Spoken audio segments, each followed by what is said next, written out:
saw you at the library yesterday, and one of the things that popped into my head was, how do you balance your personal genealogy life and your professional? Because do you ever get to do your own research? I admit I was actually there doing 30 minutes of personal research. Good. And because there are certain microfilms that aren't digitized for rights reasons, and I wanted to film a little bit, and I took the opportunity during the pandemic to revisit some of my own research and actually redid my index of documents and sort of rediscovered some families and took it as a time to rebalance, which was really nice and refreshing. And I don't do client research anymore, and the NYG&B is my full-time gig, but I dedicate hours every morning to my own research now, because without the balance, you lose the passion. I mean, other people's ancestors are fascinating. There's nothing like your own ancestors, but it's the balance. And I also have realized how much research I did when I first started 20 years ago that I need to redo and update, because I have access to different sources, and so I'm trying to fill in some holes. Joshua, so what's new at NYG&B? So the NYG&B we have a brand new headquarters. We remodeled, and we put in a digitization center with a camera.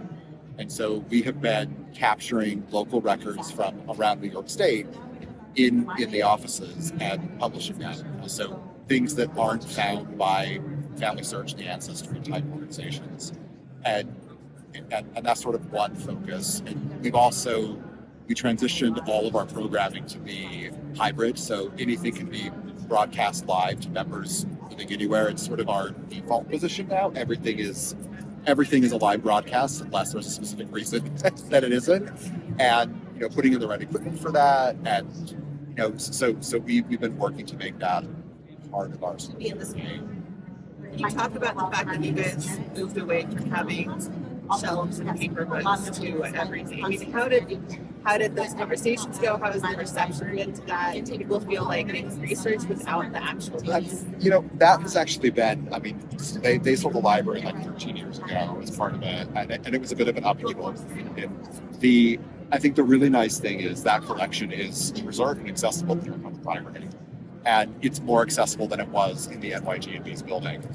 And instead, people can come into our offices, and they can use Family Search there with the library, and we can help them interpret what they're finding, even if it didn't come from our collection. And I think that one of the advantages is it means that we can help you find the records you need for New York, not the record we have on the shelf. Yeah. And that's a really important distinction for us as a society, is we want you to find the record.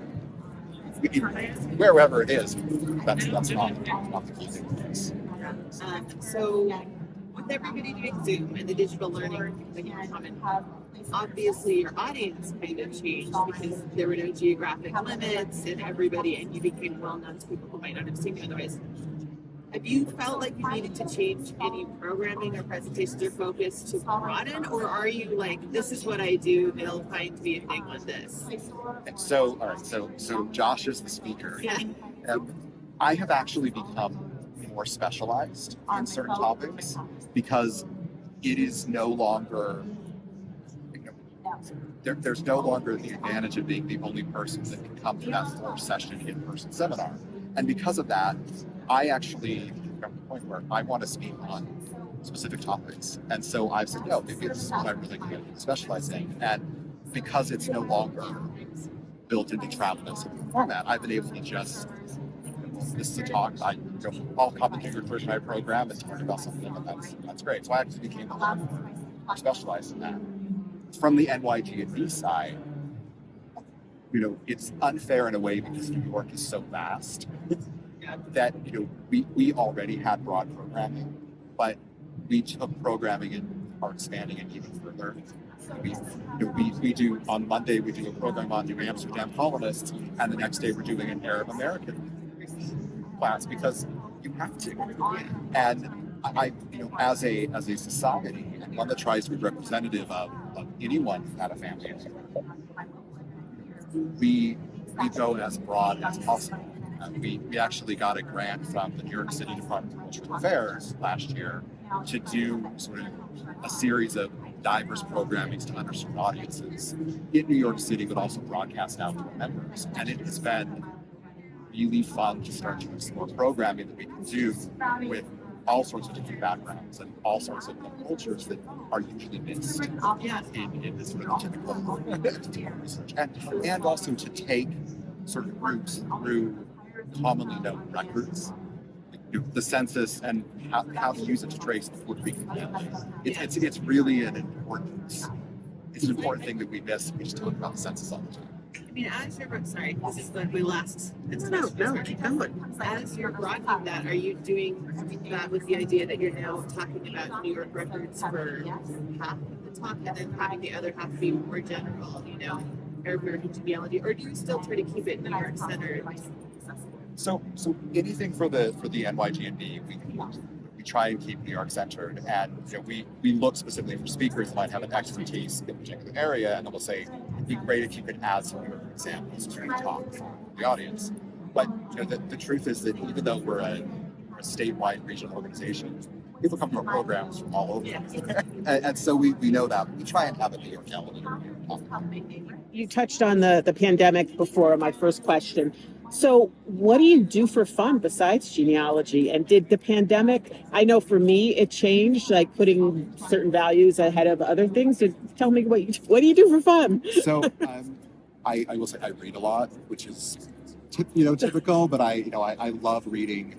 I love reading autobiographies of Hollywood celebrities that are mostly ghostwritten, but it's just a fun hobby that I have. But I also I got into canning, which I feel like everyone did. Canning? But I got into canning and gardening. I tried canning. And what it is, I took my grandmother's recipe, and I was like, well, I want to try this. I'm home. I have time. And canning in the New York City apartment is difficult. That means preserve. Right. So jam, yeah. You use your grandmother's. But I was using my grandmother's recipe, but it wasn't. But I used to can with my grandmother as a kid all the time, and it brought back just the best memories that were not family history.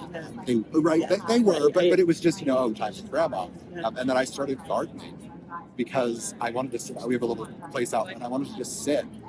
And I'm not good at it, but it was nice to take a break from the.